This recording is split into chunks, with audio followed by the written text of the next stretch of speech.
August 1942, northern France, the port city of Dieppe. On the map, it looks like a convenient point for a short strike. There is a harbor, there are embankments, there are exits from the beaches to the city. There are roads inland. In practice, Dieppe was a place where geography and German training worked like a trap. High cliffs at the edges, narrow exits from the shore, a rocky beach that is not well suited for rapid movement of vehicles, and a city in which the defense can be maintained on a small number of well-placed firing points. The operation was planned not as a long offensive, but as a raid. The Allies needed to check whether the fortified port could be taken, even if only for a short time, how quickly they could land people and equipment, how communications worked on the shore, how the German garrison reacted, and how realistic it was to evacuate forces back. This idea was the logic of the test. Britain was looking for a way to gain experience before the continent had a full-fledged second front.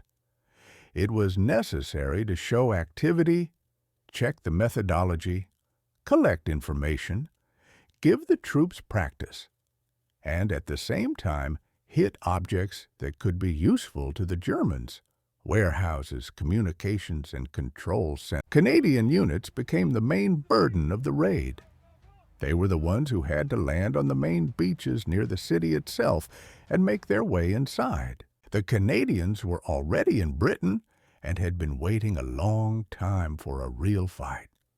For the command, this was both a political and military decision. On the one hand, they should have been used in an operation that looked significant. On the other hand, the raid was considered time-limited, which meant it was supposed to be risk-driven. In fact, the risk was not manageable, because too much depended on the accuracy of the first. The German defenses by this time were not a collection of random posts. After the 40th year, the coast was gradually turned into a strip of fortifications, which was supposed to deter any attempts to land. Dieppe was not the main section of the Atlantic Wall on the full scale of the later years, but it already had a strong position. The Germans used the natural advantages of the terrain and added to them concrete, wire, minefields, targeted sectors of. The key here is not the number of soldiers, but the fact that several machine guns and guns placed correctly block the exits from the beach. And if the exits are blocked, then people on the shore are under fire without the ability to maneuver. The raid plan required synchronous. Landings in different areas were supposed to support each other, distract the garrison, capture batteries, block approaches. In theory, this gave you a chance to break into the city and complete tasks, then leave. In reality, synchronicity breaks down from any failure. Delays on the water, course errors, loss of communication, premature detection. And as soon as one section begins to fall behind, the Germans are able to concentrate their fire and reserves where the main landing is taking place. The most vulnerable point was that the raid depended on surprise. If the Germans know in advance that there is a landing, they do not wait. They take up positions, turn on searchlights, raise the alarm, block the streets, bring machine guns to pre-prepared sectors. Then the beach turns not into an entrance, but into a playground for defeat. According to documentary estimates, one of the problems of the raid was in contact with German forces at sea even before the landing began. Even a brief exchange of fire or the detection of a convoy of boats can destroy the surprise factor. And then everything works against the disembarkers. Instead of a half-asleep garrison, they are met by a system that has been waiting for such a scenario for a long time. The first hours of the landing showed how hard the prepared defense worked. The rocky shore slowed down traffic. Vehicles got stuck. People lost their pace and crowded together. Crowding on the shore means more losses because the fire covers the air. Smoke, noise, screams, explosions, all this interfered with the control. Communication between groups was getting worse, and without communication, each commander on the spot is forced to act on the situation, which changes every minute. An important point that is often underestimated in retellings. Even if a person survived in the first minutes, he could find himself in a position where he does not understand what is happening around him.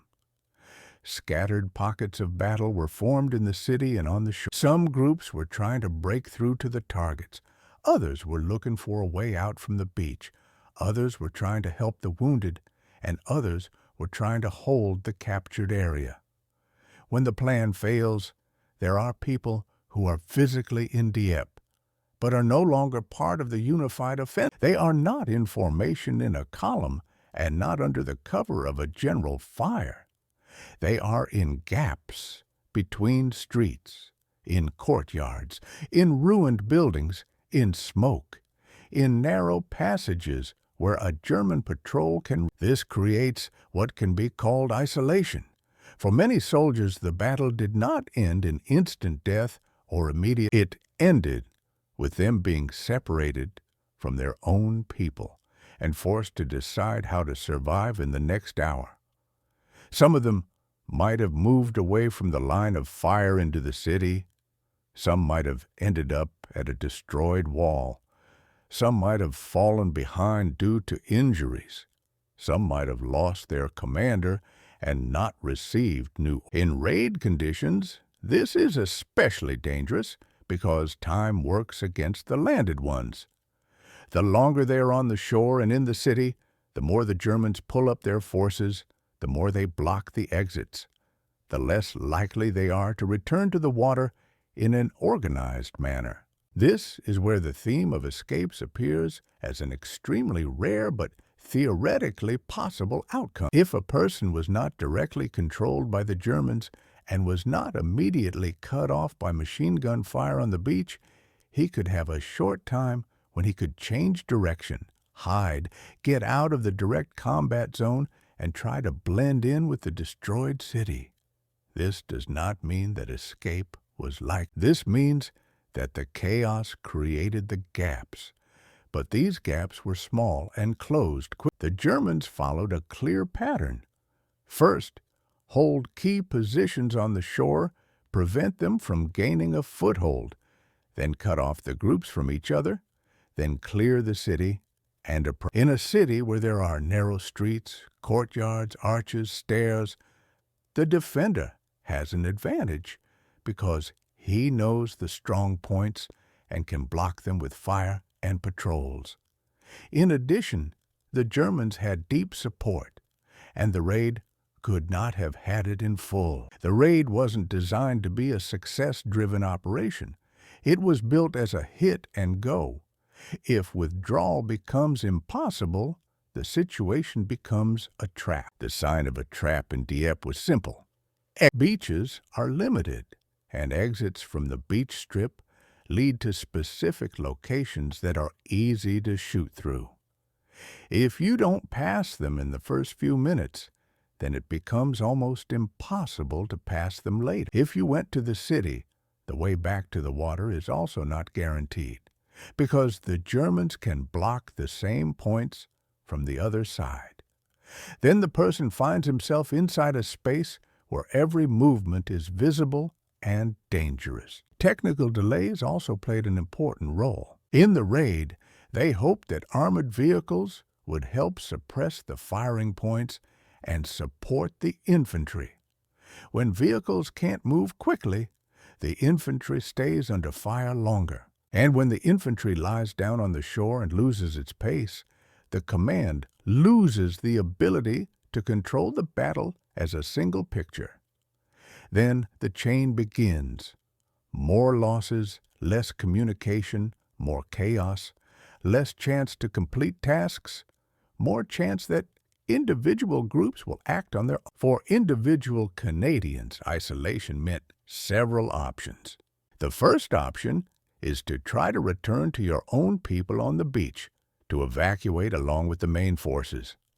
The second option is to try to take shelter in the city, wait out, and then look for a way to the water. The third option, if the path to the water is closed, is to look for a way to leave the city and go out into the countryside, hoping for darkness or local help.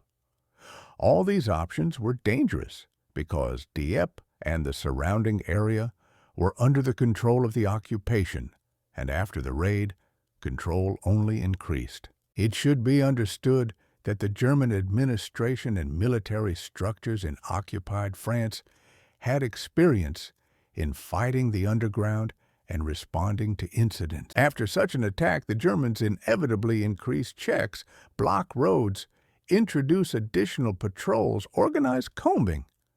Any outsider in uniform, any undocumented person, any wounded person who can't explain who they are, becomes the target of a search. In the first hours, while the battle is going on, you can get lost in the smoke and destruction. But when the shooting stops, another phase begins, the hunting phase. And here you can see why escape was possible only as a rare escape requires a coincidence of factors. A person must survive and not be captured immediately. He must be in a place where there is shelter. He must have a chance to change his appearance or at least hide his form. He must understand the direction and terrain, and most importantly, he must pass through the zone where the Germans are already deploying. In Dieppe, this is almost impossible for most people because the city is small, approaches to it are limited, and the reaction of the defenders is fast. However, the very structure of the battle in the first hours created brief windows when individuals were cut off from the general movement, but were not yet in German hands. And this is the point from which you can further document rare cases of attempts to leave, not as a legend about a mass rescue, but as a consequence of the chaos in the operation, which quickly became not a controlled raid, but a trap on the shore. In the final picture of the first hours, Dieppe showed several things at once. First, how expensive is the loss of surprise. Secondly, how dangerous is the assault on the port from a direct front when the defense shoots through the exit. Third, how quickly the raid turns into a situation where people are left in the city without communication and without a clear path back. And fourthly, that it is precisely in this situation that rare stories appear when someone did not die and was not captured immediately, but ended up in the city and tried to escape from the Germans as an individual without a unit and without guaranteed support. After the first minutes of the battle at Dieppe, most Canadian units lost the main thing that makes the landing manageable: communication and a uniform. On the shore, the noise, smoke, explosions, screams of the wounded, and constant fire made any commands difficult to hear. Radio communication was unstable. Some of the means of communication were lost along with people. Some were broken by water and sand, and some simply could not be used because the operator was killed or cut off. When there is no communication, there is no confirmation of orders, which means that every officer or sergeant on the spot begins to act on what he sees right in front. In a normal operation, a unit is based on a few simple elements. The commander is nearby, landmarks are clear, neighboring groups are visible, and the path of movement is known. In Dieppe, these elements disappeared one by one. The commander may have been killed or wounded, and his deputy may have been in another place, and not know that the command in the area actually disappeared. Landmarks were lost because the city and the coast were quickly covered in smoke, and buildings were damaged. People who had studied the maps before landing found themselves surrounded by rubble and fire and no longer recognized the streets. Even the simple question of where the exit from the beach was, or where the nearest alley led, was not obvious. A separate reason for the gap is the geography of the place itself. The beach in Dieppe and its exits offer few options for maneuvering. If a group comes under fire at one exit, it can't easily move away because the right and left areas are also shot through, and there is water behind. Someone is trying to pull out a friend. Someone gets a task to deliver a message. Someone just instinctively goes to the place where the fire seems to be weaker.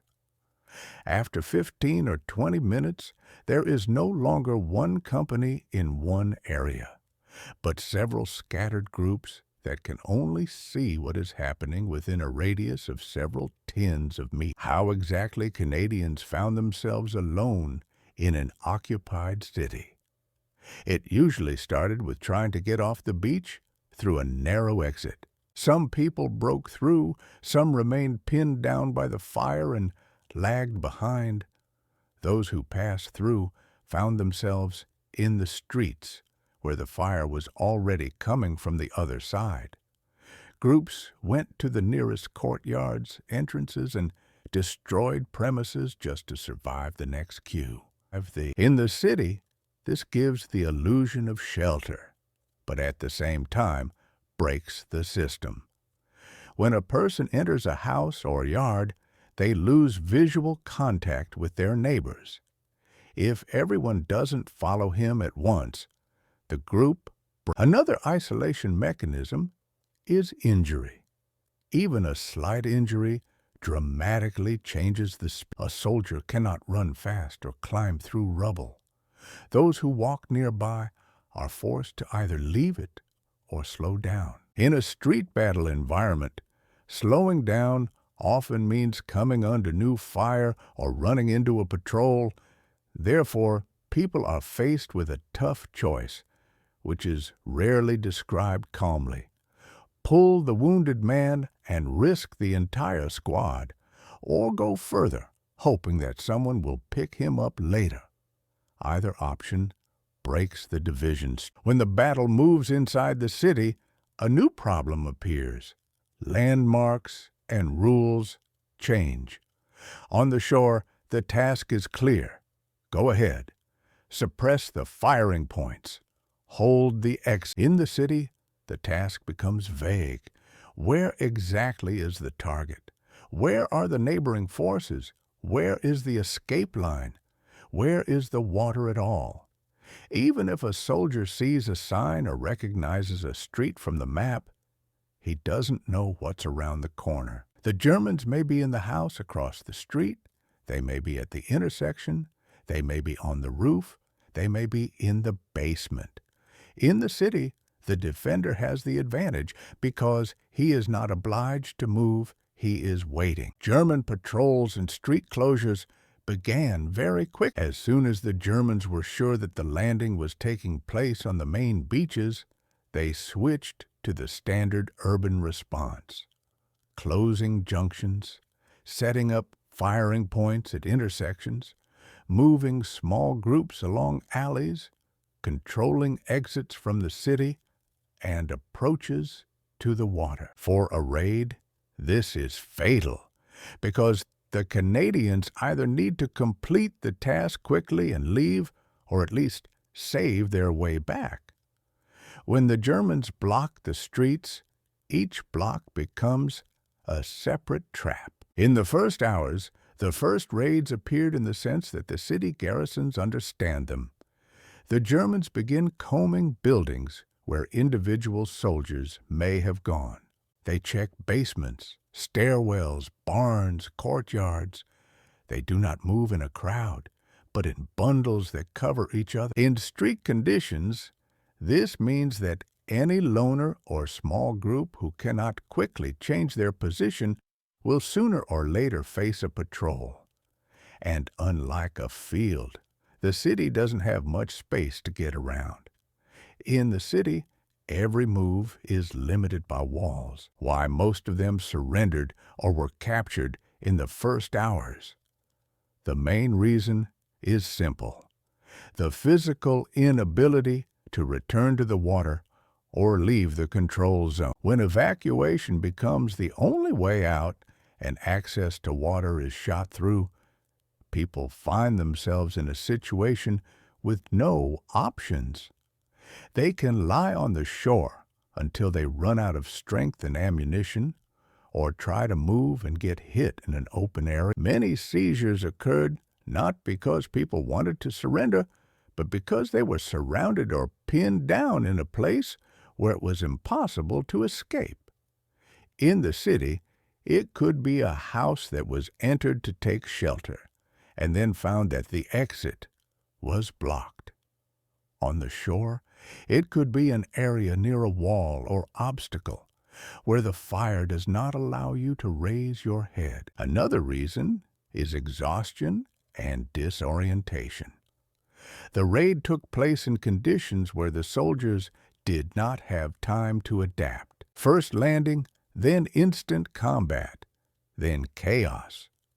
A person who does not know where his commander is, does not know where his unit is, does not know where the line of retreat is, begins to make decisions at the level of survival of the next few minutes. It's natural, but that's what makes escaping extremely rare. Escape requires a plan for at least a few hours in advance, requires an understanding of routes, requires contact with other people, and discipline. In Dieppe, the majority had only one thing: not to die now. Decisions without orders usually fit into three scenarios. First, try to fight your way to the water, because the water is the only chance to escape. This was done by many people, while they still believed that evacuation was possible. Second, hide in the city, to wait out the peak of the fire, and then try to get out to the water later when it seemed to be quiet. Third, get away from the water and try to get out of the city towards the countryside if the bank already looks completely closed. All three scenarios were dangerous, but it is important that none of them was a basic plan for the average soldier in advance. This is an improvisation that appears when the operation. Small groups and individuals in the destroyed Dieppe appeared not as pre-allocated teams, but as remnants of you. 2 or 3 people might be together because they were hiding behind a wall together, because they were helping a wounded person together, because they had lost their bearings and were following the sound together. Sometimes a group could maintain a commander and discipline, but often it was people who just held on to each other, because a loner dies faster. Such groups usually had little ammunition, sometimes no water, often no communications, and almost always no certainty as to who was controlling the next. The German side was in a different position. It defended on its own territory, had lines of communication, had the ability to pull up forces, had maps of the city, knew where the key points were. Even if the German garrison was not huge, it could act more effectively because its task was simpler: to hold, block, clear. The Canadians, on the other hand, had to simultaneously advance, complete tasks, keep people in the structure, and at the same time think about withdrawal. This is too much for conditions where synchronization has already been disrupted from the very first minutes, and so the escape, which we will continue to talk about as actual attempts by individual Canadians to escape from Dieppe, was not part of the plan of the operation and was not a heroic option that someone chose in advance. It arose as a forced improvisation of those who found themselves in the gap between battle and captivity. First, the person loses contact and division. Then he finds himself in the city, where the Germans quickly restore order. Then he realizes that the path to the water is closing. It's only then that a thought comes up that would sound strange in a normal fight.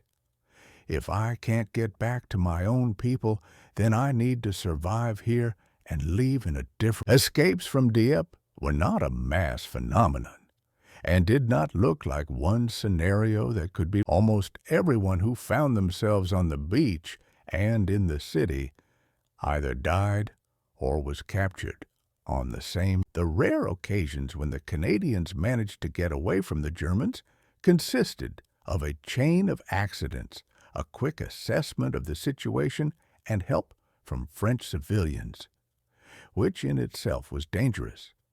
It is important to understand the scale, even when it comes to actual episodes of withdrawal. These are units against the background of thousands who were captured. The first thing that distinguished a potential escape from a normal capture situation was the moment of decision. Most people didn't have a. They were pinned down by fire, then surrounded, then disarmed. Escape began where the soldier, even for a short time, fell out of sight of the Germans and was able. It could be a destroyed house, smoke from a fire, an alley where the German patrol had not yet managed to close the passage, or an area where the Germans were busy with prisoners and wounded. But even in these conditions, to leave meant not just running, but to leave so that in a minute you would not reach the next group of Germans. Real cases of leaving the Germans in the city most often began with the fact that Canadians went deeper into the blocks, away from the straight line to the city. On this line, the Germans concentrated their fire and patrols. Soldiers who tried to move along the embankment or along the main streets quickly came under control. Those who went into alleys, courtyards behind rows of houses, got a chance to hide, at least for a few hours. But this chance was brief. During the day, German patrols began clearing the area. In the city, the stranger is noticeable. He has a uniform, shoes, weapons, and if he has lost his helmet and rifle, then he still has a posture, movement, and behavior that does not coincide with the local one. Hence, the second line of escape, attempts to hide among civilians. It wasn't simple either. To change from a soldier to a civilian, you had to do several things at once. Get rid of the form, or at least hide its elements. Hide or discard your weapon. Find clothes. Sometimes it was impossible without help. A Frenchman who gives clothes risks his. A Frenchman who hides a soldier in a house risks his life. And this is not an abstract risk. After the battle, the Germans were looking for exactly those who had escaped. They asked, checked, returned to their homes, and made searches. Any signal that a stranger had entered the neighborhood could lead to arrest. So, even where French civilians were helping, it was more often seen as a short help rather than a long shelter. Give water, bind it up. Specify the road. Hide it for a couple of hours in a storeroom or shed. Then the soldier had to leave. The longer he stayed, the higher the chance that the neighbors would notice the oddity or that the patrol would make a detour. Dieppe was a city that the Germans had controlled for a long time. They knew who lived where, who worked at the port, who went to the market. A new face stands out quick. There were episodes when Canadians left through city blocks in small groups of 2 or 3 people. This gave a plus and a. The advantage is that one person helps the other, especially if someone is injured or disoriented. The downside is that a group is more visible than a loner. Two men in strange clothes who walk too fast or look around too closely attract attention. Therefore, many successful departures, if they happened, eventually came down to a single movement, when a person separated and walked separately, using local tips or focusing on the outskirts. The most difficult and most cinematic option escapes to the sea. There is an important correction here. Escaping to the sea did not mean that a person simply jumped into the water and swam away. The English Channel in the Dieppe area is cold, the current is strong, the coast is controlled. Any attempt to swim a significant distance almost always ends with either hypothermia or the fact that the person is noticed or that he is carried back. Rafts and makeshift vehicles also rarely worked in rough seas, and nevertheless, there were separate attempts, and they show a degree of desperation. When a soldier realizes that the city is closing down and the roads are blocked, the sea looks like the only direction where there is no roadblock.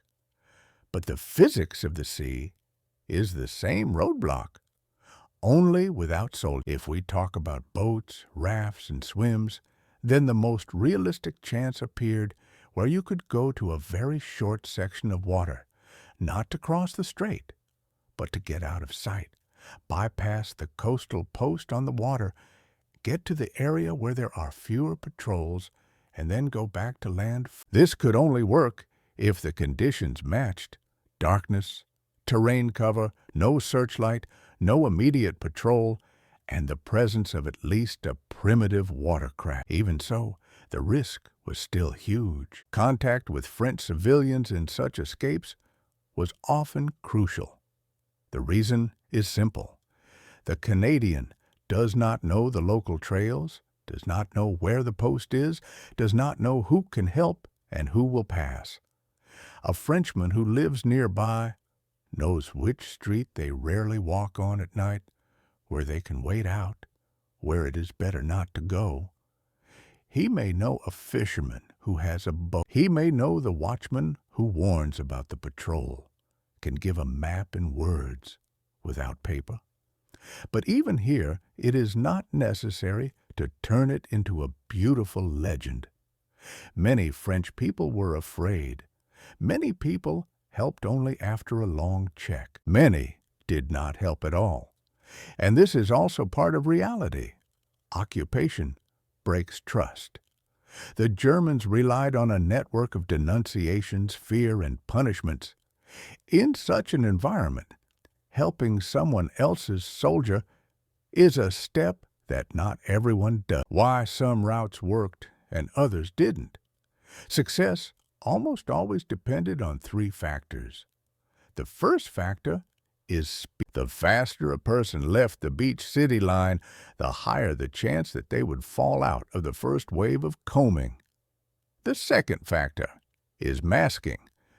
If you manage to change your appearance and get rid of obvious signs, the chance increased. But the disguise had to be plausible. And here comes the third factor: local support. Without a local person to tell you where not to go and who to turn to, any route turned into a walk around the city, where every street leads to a patrol. Separately, we need to mention the failures. Most attempts to escape among civilians were frustrated by simple things. In an accent, if the person was forced to speak, the way you move, on documents that didn't exist, on the fact that the clothes did not match the place, on the fact that a person appeared where no one knows. In the city, this immediately raises questions, and questions in the occupation mean risk. The Germans used document checks as a filter. Even if the soldier was silent, he could be stopped for simply looking different from the local worker or local fisherman. Another reason for failure is injury and fatigue. The man who survived on the beach and in the city is already exhausted. He wasn't sleeping, he was losing water, he might have been concussed. This impairs memory, reaction, and the ability to solve quick, and escape requires just that. Move, listen, remember, change direction, don't panic. In this state, any error becomes fatal. It is important to emphasize one more point. Even if the Canadian managed to get away from the Germans in the first 24 hours, this did not mean that he was saved. He found himself in the occupied zone. He has no connection to his own people. He doesn't know where the front line is. He doesn't know how to get out to. He needs a network of shelters, food, documents, guides. That is, he needs what escape lines in other regions of France usually provided. In the Dieppe area, at the time of the raid, it was almost impossible to establish such routes quickly, because it required time and structure.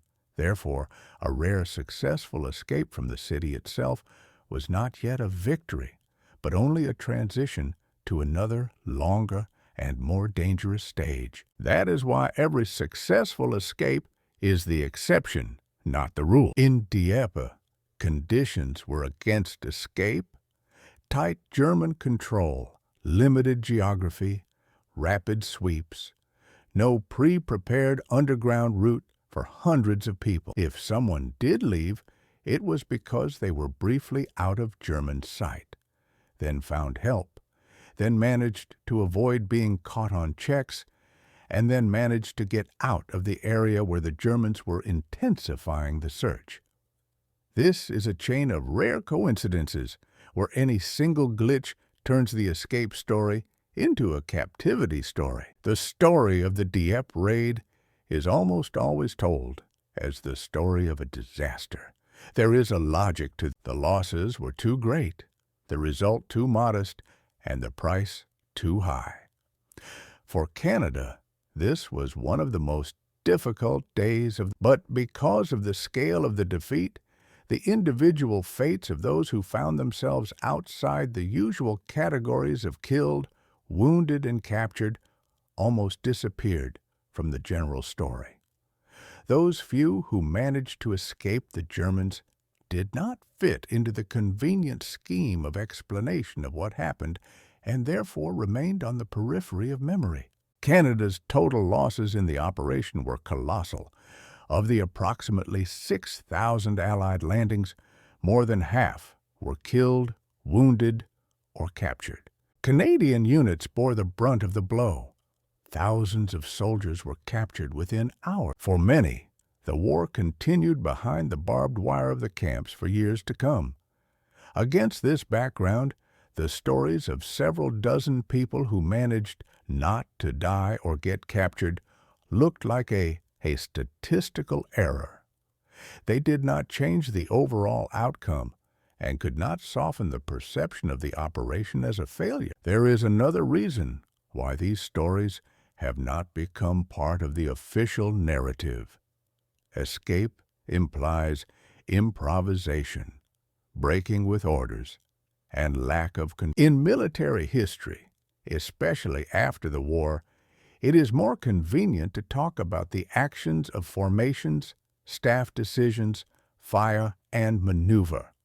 Escapes from the city, the help of civilians, random routes, mistakes and luck of individual people are difficult to formalize. They are difficult to fit into reports, textbooks, and official conclusions.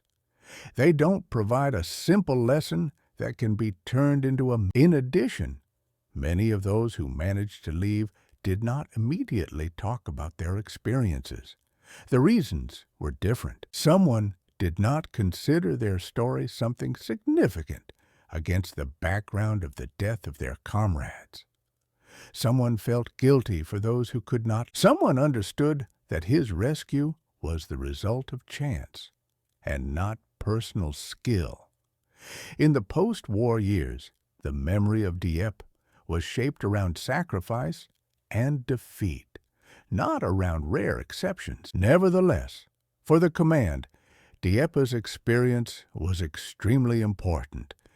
He showed that landing on a fortified port without suppressing the defense and without the possibility of rapid development of success, leads to the isolation of units. Soldiers are cut off from communication, support, and evacuation. It is in such conditions that situations arise when the battle ends not with death or organized withdrawal, but with a chaotic struggle for survival. This understanding has influenced the approach to subsequent operations.